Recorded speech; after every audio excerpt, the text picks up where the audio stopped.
গ্রাম থেকে অনেক দূরে একটি বড়ই বাগানে বাঘ থাকতো সুখে।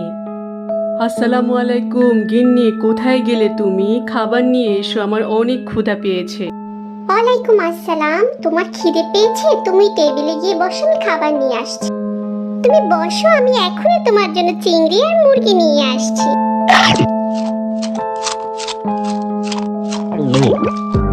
গিন্নি, অনেক দিন হলো খেজুরের রস দিয়ে পায়েস খাই না, খুব খেতে মন চাচ্ছে, তুমি কি বলো? কি মজা, কি মজা! খেজুরের রস খাবো, পায়েস খাবো।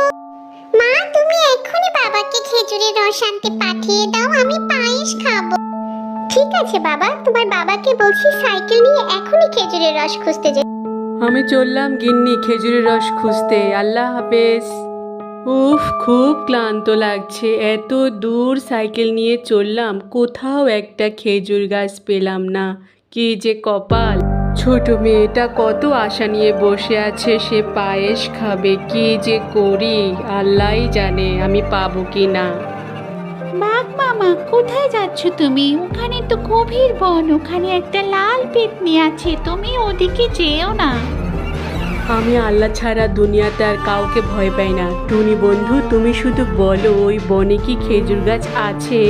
হ্যাঁ মামা, ওই গহীন বনে শুধুমাত্র একটা খেজুর গাছ আছে, কিন্তু ওই খেজুর গাছের উপর একটা লাল পেত্নী বসে আছে। অনেক ধন্যবাদ টুনি বন্ধু, আমি আল্লাহ ছাড়া কাউকে ভয় পাই না, ও আমার কিচ্ছু করতে পারবে না, তুমি চিন্তা করো না। হাও মাও খাও, অনেকদিন পর খাবারের গন্ধ পাও। ওই যে খেজুর গাছের উপর লাল পেতনি দেখা যায়। আল্লাহ বলেছেন বিপদে পড়লে ধৈর্য ধারণ করতে। লা ইলাহা ইল্লা আনতা সুবহানাকা ইন্নী কুনতু মিনাজ জালিমিন। লা ইলাহা ইল্লা আনতা সুবহানাকা ইন্নী কুনতু মিনাজ জালিমিন। লা ইলাহা ইল্লা আনতা সুবহানাকা ইন্নী কুনতু মিনাজ জালিমিন।